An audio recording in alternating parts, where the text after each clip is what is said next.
Hello, my name is Lucas's Bit of Lit, and I'm here to talk about a science fiction comedy classic that I haven't read for, I believe, about 10 years, maybe a little bit more. And that would be Douglas Adams's Hitchhiker's Guide to the Galaxy. This is an omnibus, and it is the complete trilogy of 5. Don't panic.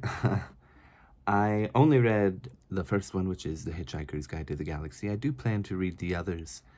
Uh, if you are unaware of this novel or its plot, it is a book that follows an Englishman by the name of Arthur Dent, who unfortunately is in a tough position where his house is going to be knocked over, bulldozed over, so that a highway pass can be built.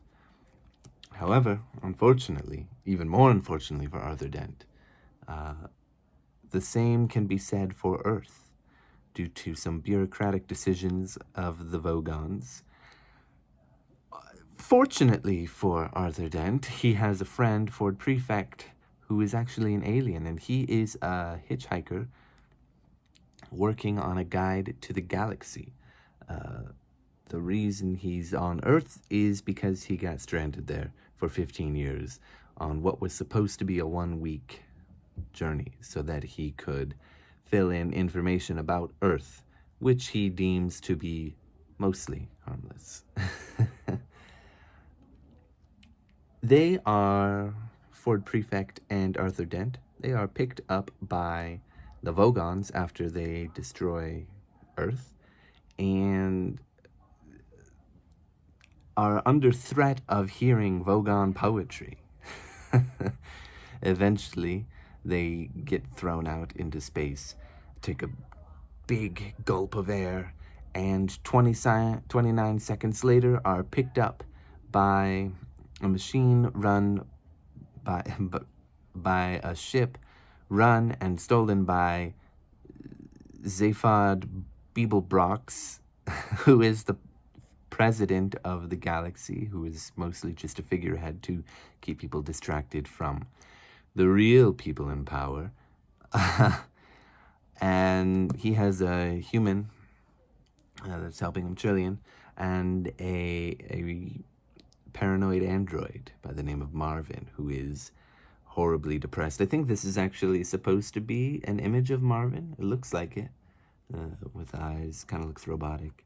But there's also this ring around him. Maybe that's part of another one of the series.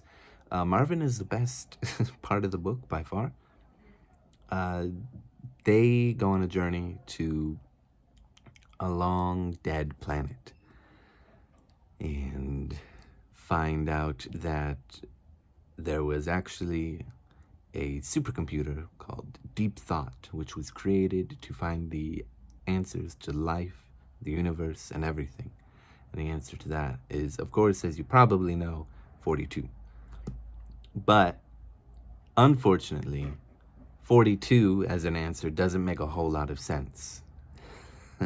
What was the question is what was on the minds of the people, and what's on the minds of these beings that are not of this galaxy, so to speak. And those would be the most intelligent creatures that were on Earth. Mice.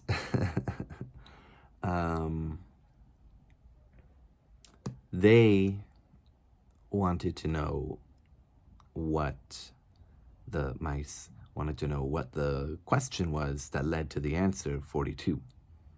And Deep Thought had built and designed, I should say, had designed a supercomputer far more complex than Deep Thought itself, so that, maybe this is Deep Thought in a way, probably not, I think it's Marvin, far more complex than itself to answer the question of what the question is to life, the universe, and everything, because they know the answer is 42.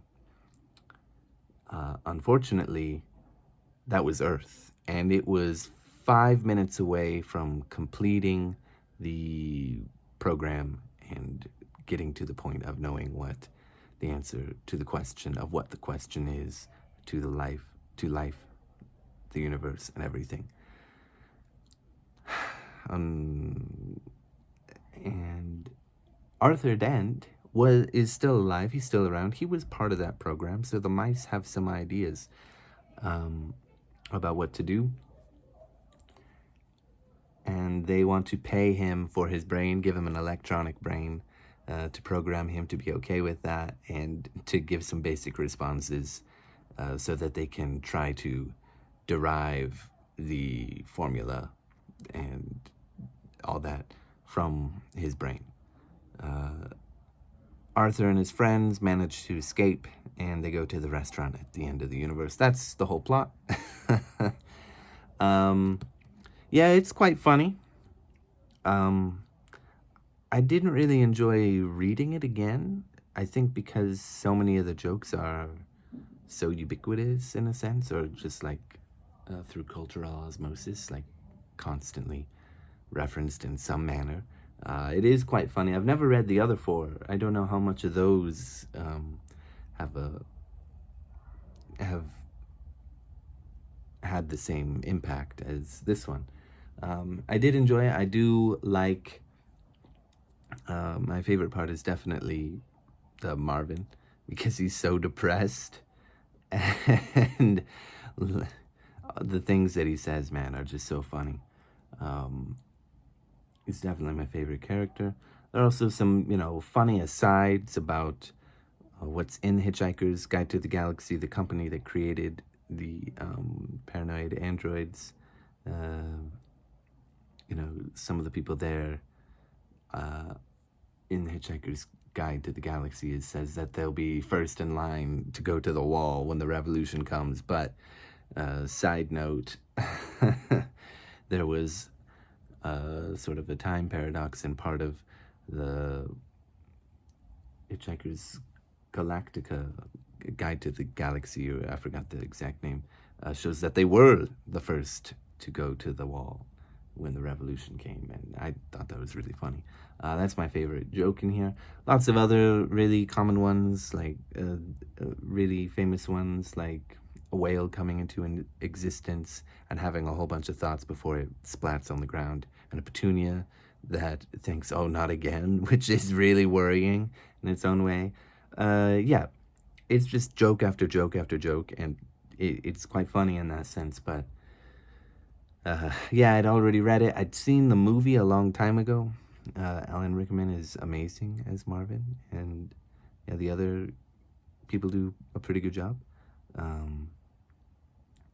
I was thinking though that, yeah, while I did enjoy reading this, and I did enjoy the movie when I saw it a long time ago, I understand there was a BBC series about this. And I guess there's supposed to be a new one this year, maybe, unless I read wrong. I was thinking this was written for radio. I think Hitchhiker's Guide to the Galaxy would be best as a radio program. And I would like to hear it, I suppose. Reading it is great fun. It's a very zany kind of book. But I do think it would be best as a radio program. So that's my main thoughts. Great classic, but I do think it would be better as a radio program. So thank you.